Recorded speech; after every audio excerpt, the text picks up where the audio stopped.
President Trump has set up a panel to look into ways to combat the opioid crisis. He says the number of deaths have been severely underreported. A recent government study reports more than 1/3 of U.S. adults were prescribed the medications in 2015, and many misused the drugs. Now, here in Houston, City Council received a briefing on new drug field testing policies in response to highly potent opioids hitting our streets. At the same time, rehab centers are offering a new approach to treatment in hopes of helping those most at risk of exposure. Fox 26's Caitlin Monty went to a facility here in the area to look inside one of their treatment programs. The city of Houston is changing its drug enforcement strategy because even a dash of the opioid carfentanil is enough to kill an officer almost on contact.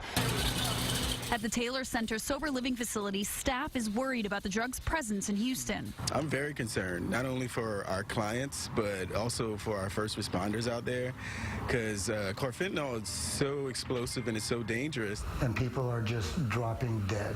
They're not overdosing and surviving, they're dropping dead. So there's a real sense of urgency. Taylor Center plans to fight this opioid and other addictions by removing the sterile, restrictive aspects of rehab and making it more approachable, starting by your first check-in with Teresa. I share some of my story with them because it gives them hope. She overcame a decades-long addiction to crack cocaine and says if she can do it, anyone can.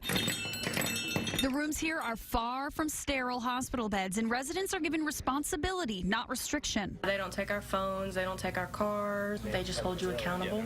You can even have pets. I'm motivated to recover when I have family surrounding me, and unfortunately most of my family lives in the Northeast, but these two live with me. Being a recovering addict myself and spent most of my adult life using drugs and using intravenous drugs, I really believe with all my heart that at the end of the day, no addict really wants to live that life. If you're too scared to go do it, man, like I've been smoking crack forever, and I finally quit, and now I'm here, and you know, I'm happy. It's scarier out there than it is here, you know.